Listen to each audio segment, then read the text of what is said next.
Bismillahirrahmanirrahim. Assalamualaikum warahmatullahi wabarakatuh. Alhamdulillahirabbil alamin. Wassalatu wassalamu ala asyrafil anbiya wal mursalin nabiyina Muhammadin wa ala alihi wa sahbihi wa man tabi'ahum bi ihsanin ila yaumiddin, amma ba'd. Usikum wa nafsi bitaqwallah, laqad fazal muttaqun.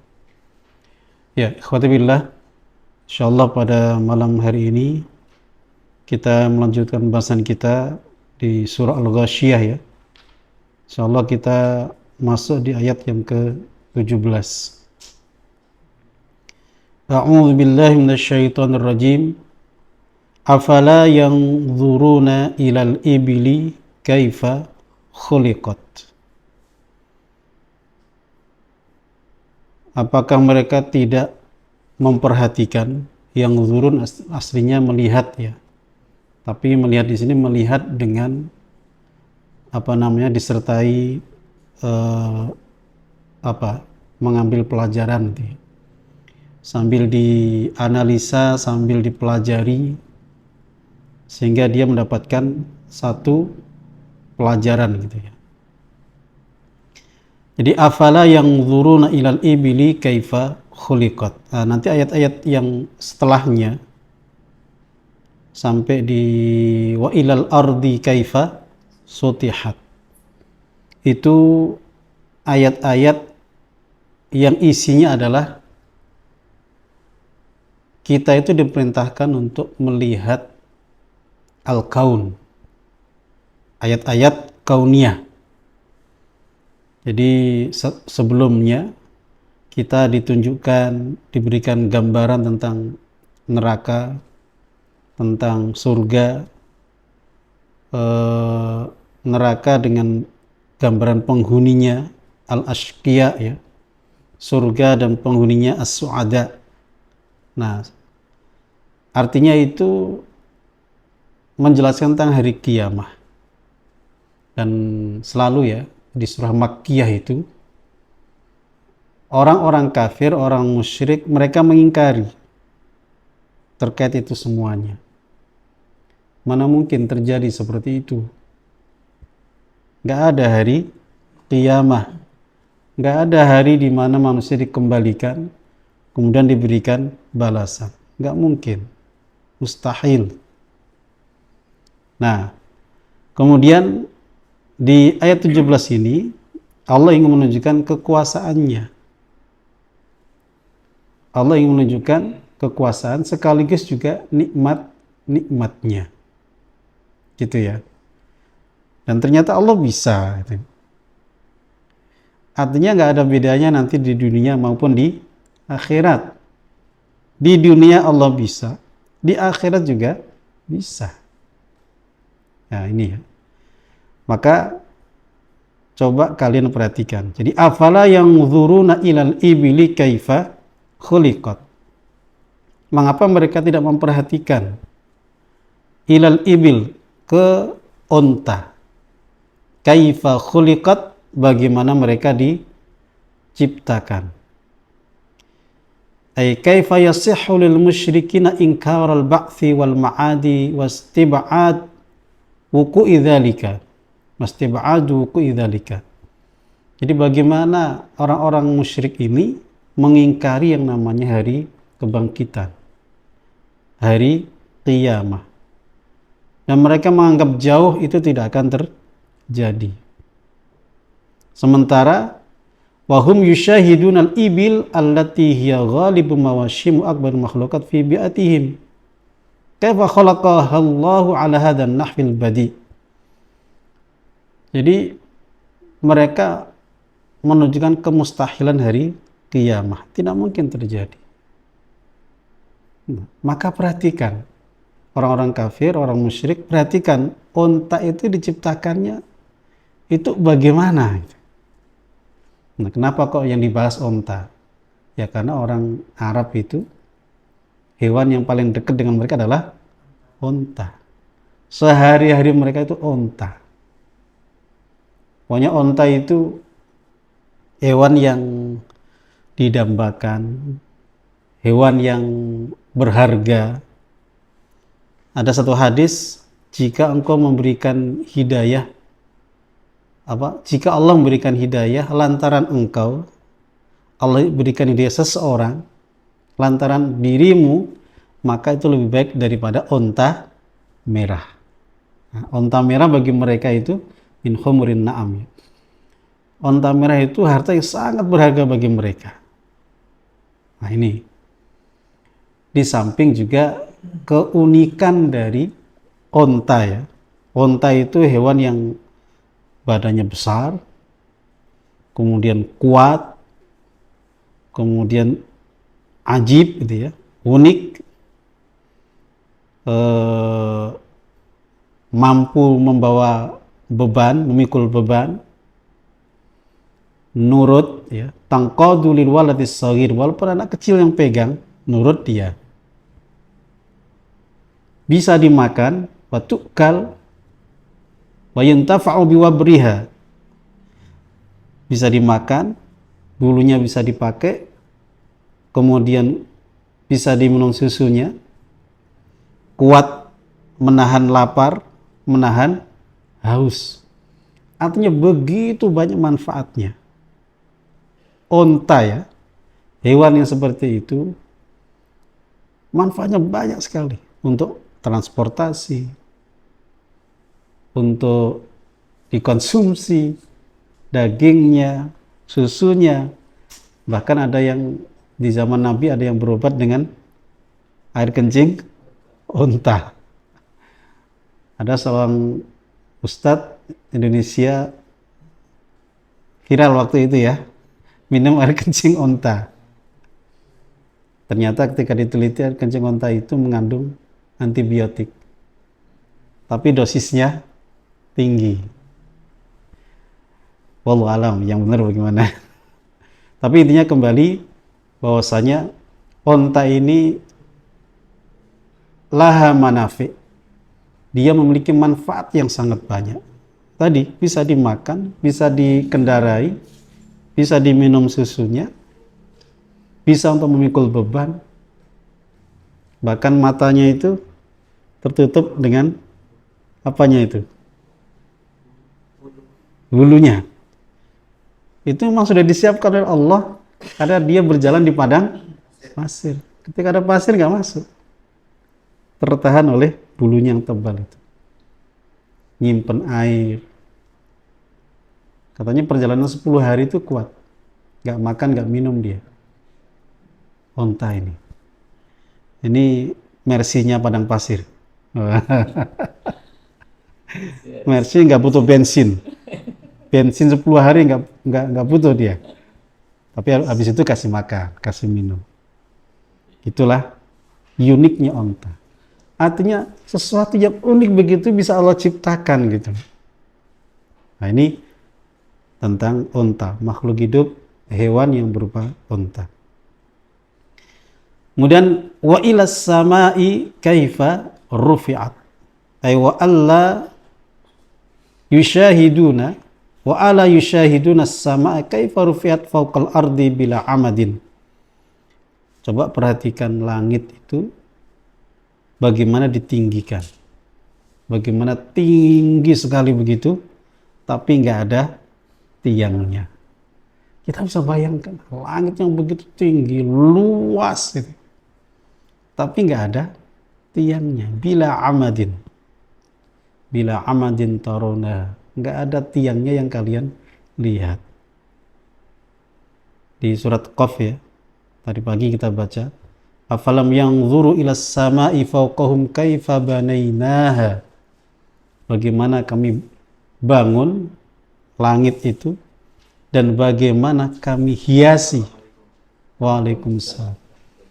Nggak cuma tinggi, nggak hanya luas. Langit itu penuh dengan hiasan. Bintang gumintang. Nah, itu saking banyaknya bintang ya. Bintang gumintang. Bintang itu miliaran itu. Bayangin itu. Loh ini Allah begitu kuasanya gitu. Kalau hanya membuat kiamat mah gampang sih. Merusak itu perbuatan yang paling gampang. Iya nggak? Merapikan yang susah. Tapi bagi Allah nggak ada yang susah. Kun fayakun, mudah bagi Allah. Jadi kalau memustahilkan hari kiamat, nah ini pikiran yang ya apa namanya, yang tidak masuk lah ya, tidak masuk akal. Hari kiamat pasti mudah, mudah bagi Allah. Itu langit ya. Kemudian wa ilal jibali kaifa nusibat. Ay ju'ilat mansubatan qa'imatan marfu'atan alal ardi. Ya intinya, apakah mereka tidak memperhatikan ke gunung nusibat ditegakkan, dikokohkan. Kita lihat gunung kan kokoh itu, nggak bergerak itu, diem, sabita, rasiyah, qaimah, marfu'ah, meninggi gitu ya. Ini gunung, dan ternyata gunung itu autad, alwatad, tiang pasaknya ya, pasaknya bumi. Ya, sering kita sampaikan, dengan adanya gunung, angin itu nendang dia, deng, balik gitu kan. Kalau nggak ada gunung, angin bebas tuh, liar tuh. Kalau angin liar bagaimana? Ya bisa mengkocar-kacirkan. Ya. Kalau padang pasir itu kan nggak ada gunung, padang luas itu, anginnya bebas. Makanya loh ada orang Arab Badui, kemudian dia buat tenda, udah, kalau sudah ada angin itu, dibombardir itu, di apa terbangkan kemana-mana nggak jelas itu, semuanya bisa terbang semuanya. Kenapa? Anginnya bebas. Tapi kalau ada gunung, kena gunung. Ya, jadi wa ilal jibali kaifa nusibat. Dan kalau kita lihat gunung itu macam-macam. Ada gunung yang warnanya hijau, ada yang warnanya biru, ada yang warnanya merah, ada yang warnanya hitam. Macam-macam kan? Tergantung gunungnya gunung apa. Kalau gunung Indonesia banyak pohon-pohonnya kan, hijau jadinya. Ada yang warnanya putih karena ketutup salju. Masya Allah, indahnya itu. Di samping dia kokoh, juga penuh dengan keindahan. Ya, wa ilal jibali kaifa nusibat. Belum nanti gunung itu penuh dengan batu-batu, bukan batu kali. Batu itu mampir di rumah-rumah kita, di masjid kita juga. Jadi apa? Batu alam, batu marmer. Belum nanti yang keluar cincin-cincin ya. Batu ake, batu giok, indah.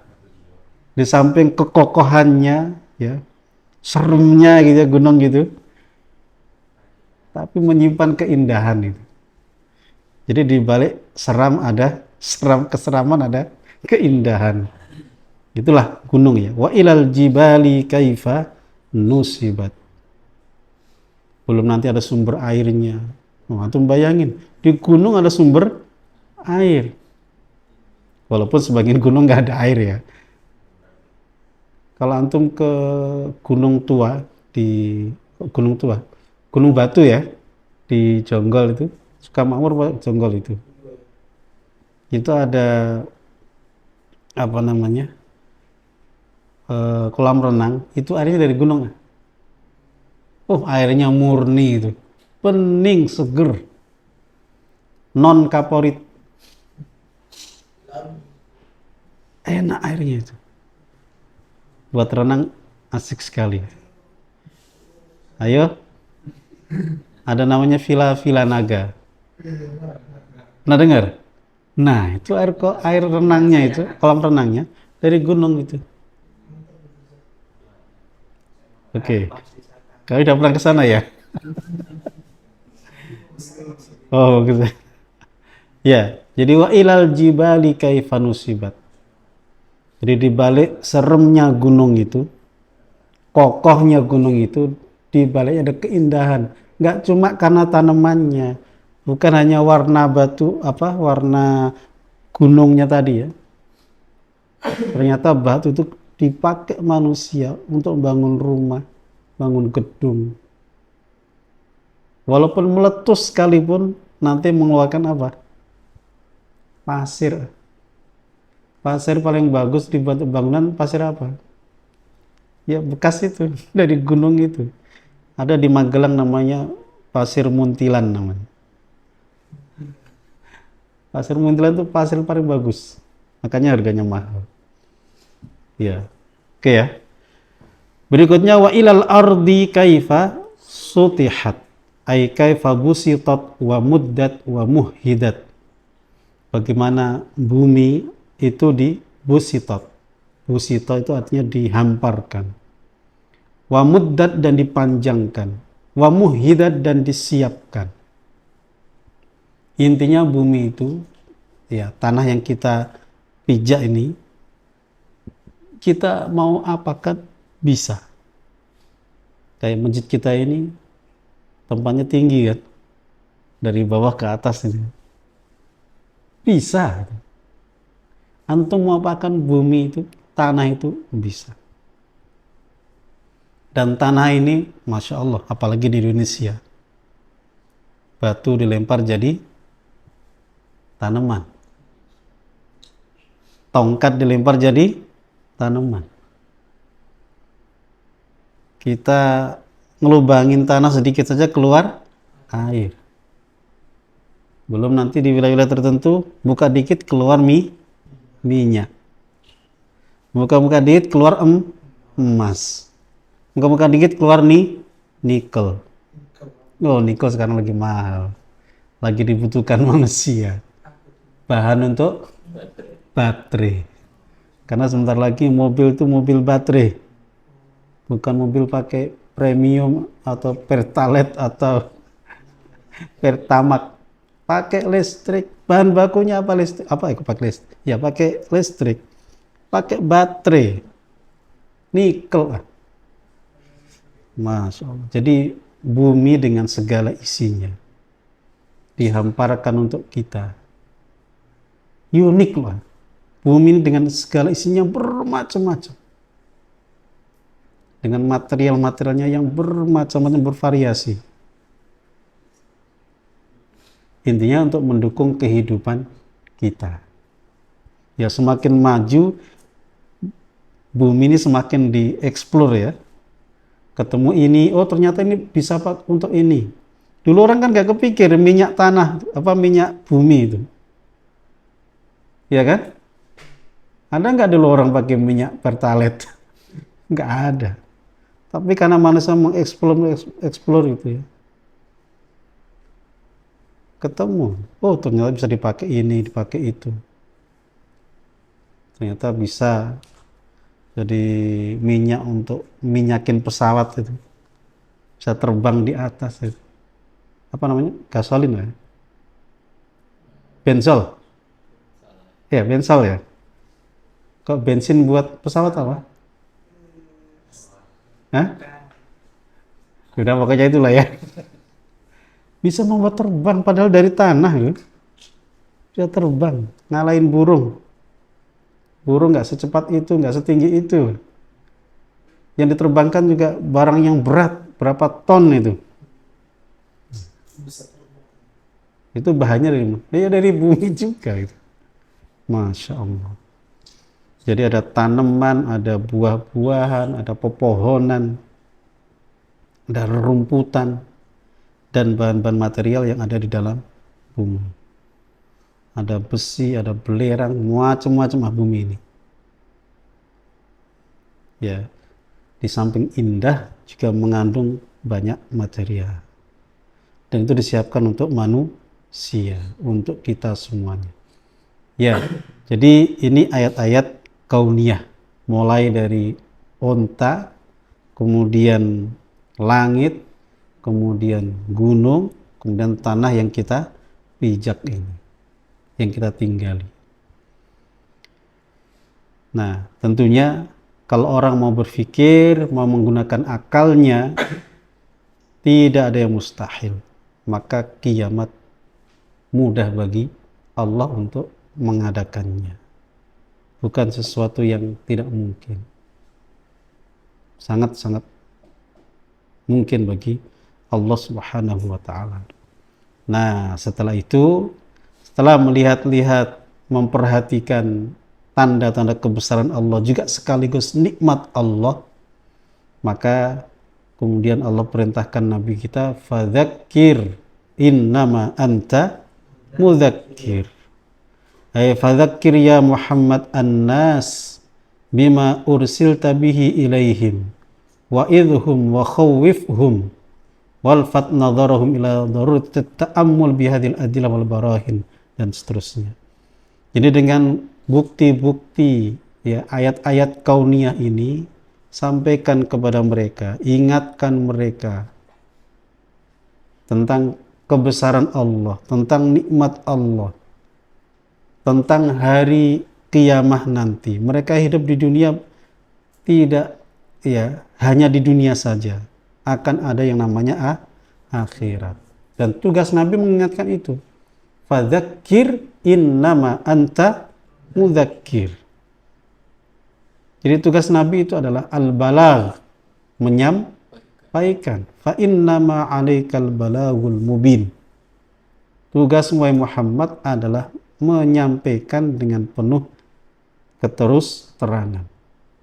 Al-balagh al-mubin, penyampaian yang jelas, yang terus terang.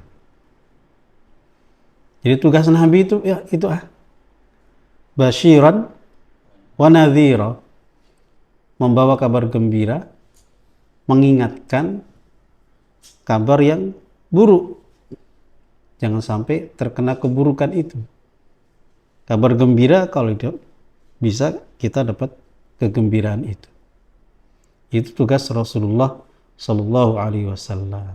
Jadi fadzakir innama anta mudzakir. Nabi itu hanya menyampaikan saja, mubaligh.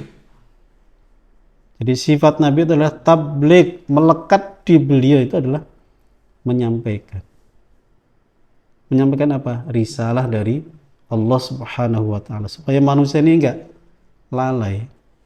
Karena manusia itu kalau enggak diingetin, lalai, lupa. Padahal waktu di alam ruh ditanya, alastu birabbikum, bukankah aku ini Tuhan kalian? Qalu bala syahidna. Sampai di dunia lupa. Kenapa? Dapat casing bumi. Dapat casing dunia, casing bumi. Udah ketutup itu lupa. Itulah manusia. Makanya diutus Rasul, fadzakir innama anta mudzakir. Sekali lagi, tugas Nabi hanya menyampaikan. Adapun mereka menerima, fa'in, tadi kita baca di Ali Imran tadi, ya, yang tadi salat maghrib, fa'in aslamu faqad ihtadaw wa in tawallaw fa innama 'alaikal balagh. Tugasmu hanya menyampaikan. Kalau mereka Islam, berarti dia dapat hidayah.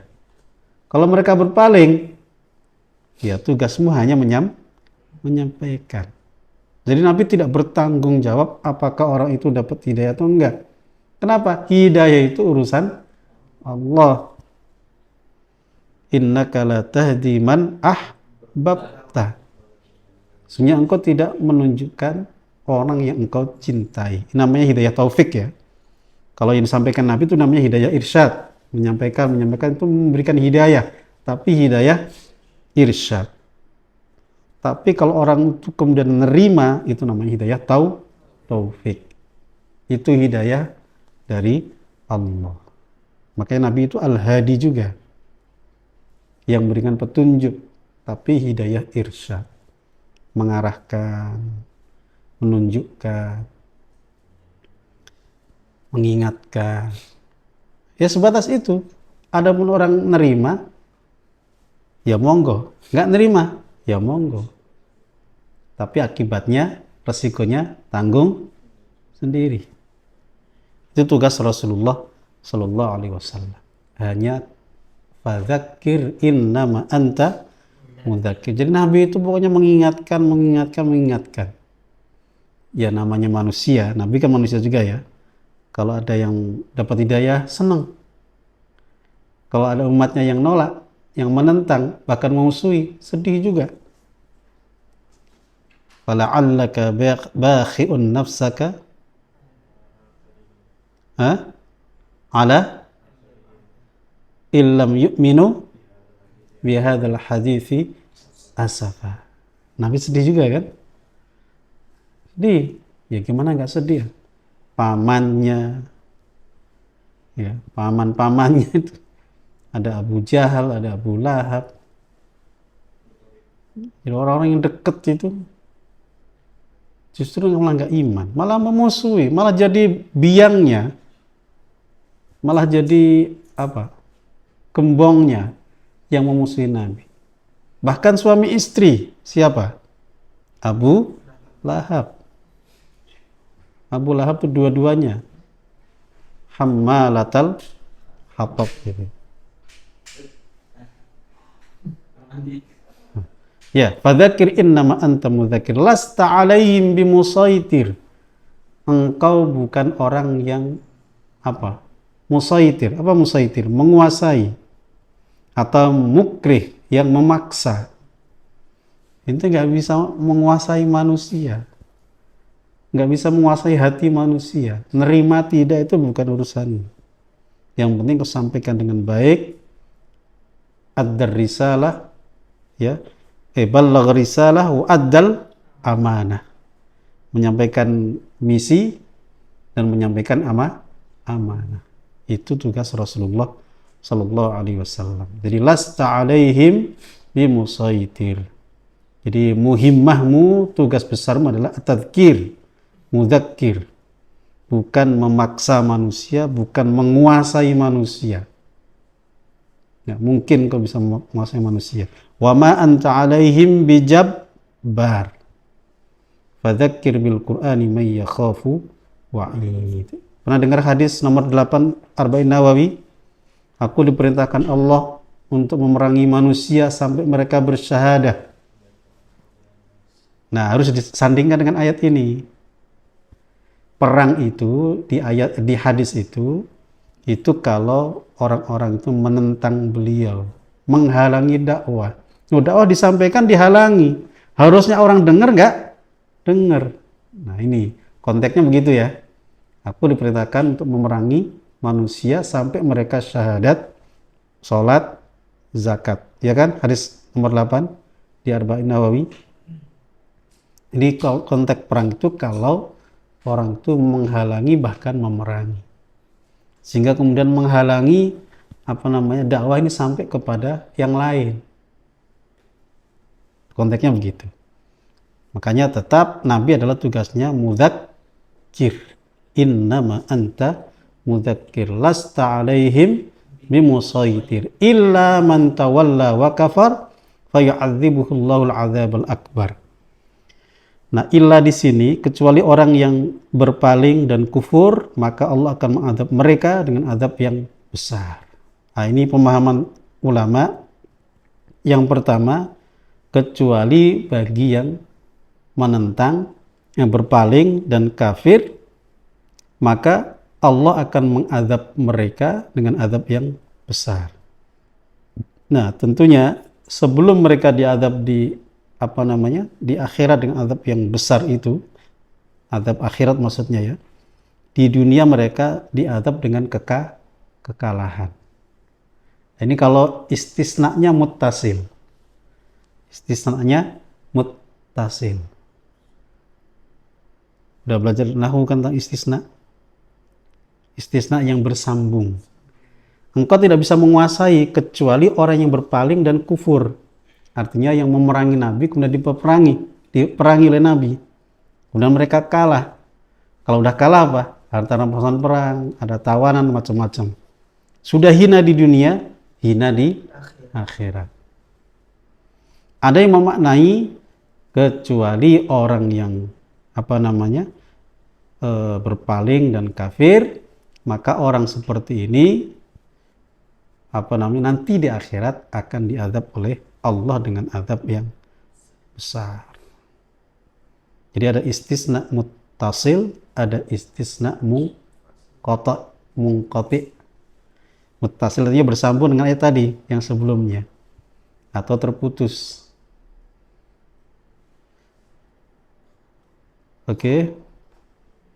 Yang terakhir ayat 25 26, inna ilaina iyabahum thumma inna alaina hisabahum. Di sini sesungguhnya hanya kepada kami tempat kembali mereka.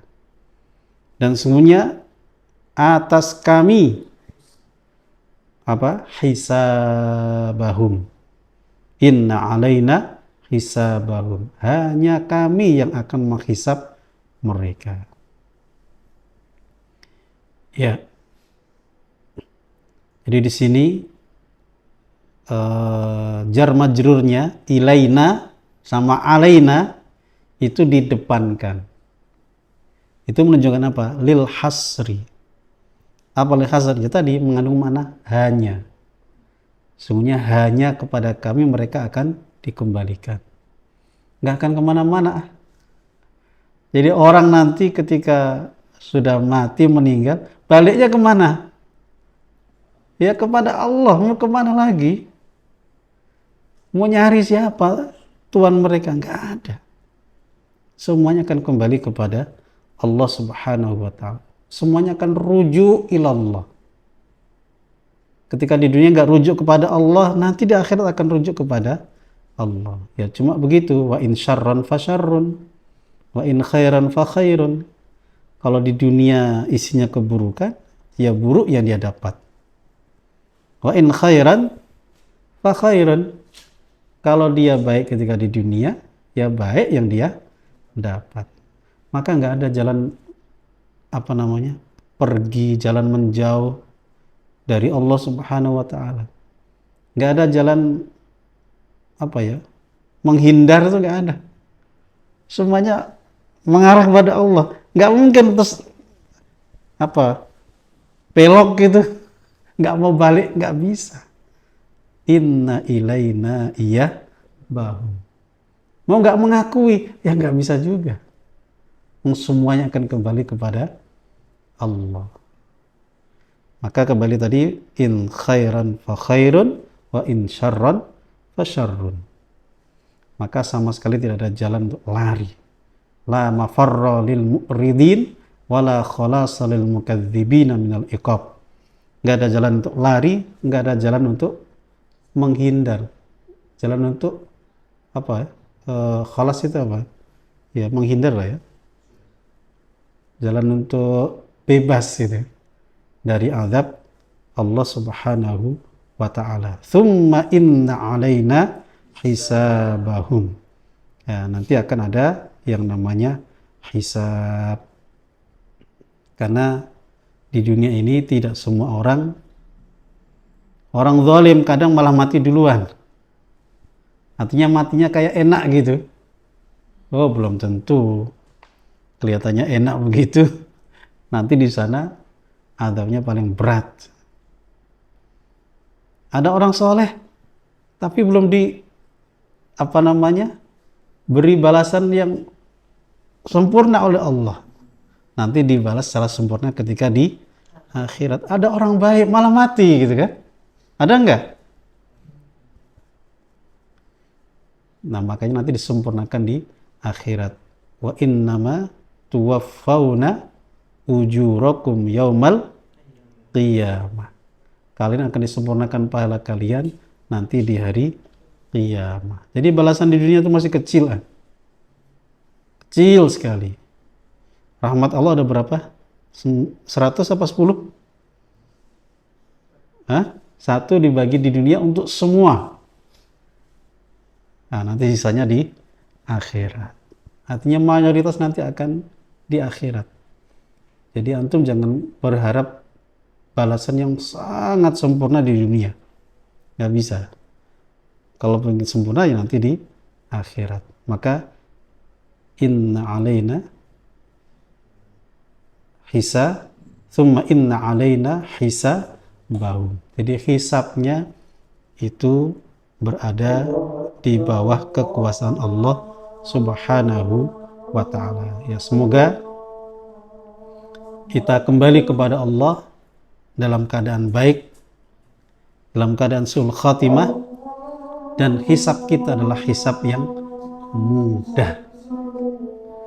Makanya waktu kita di pesantren, kalau dengar ayat ini, inna ilaina iyabahum thumma inna alaina hisabahum Allahumma hasibni hisaban yasira. Artinya apa? Ya Allah, hisab aku dengan hisab yang mudah. Hisab yang mudah, bukan hisab yang susah. Kalau hisab yang mudah itu ada salah, Allah maafin, Allah ampuni.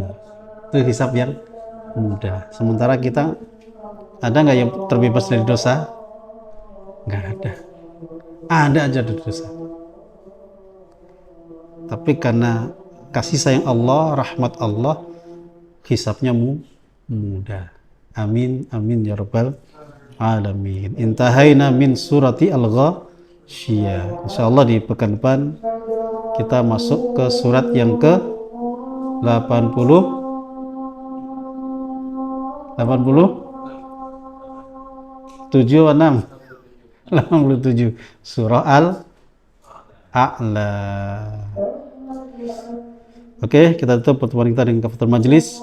Subhanakallahumma bihamdika asyhadu an la ilaha illa anta astaghfiruka wa atubu ilaik.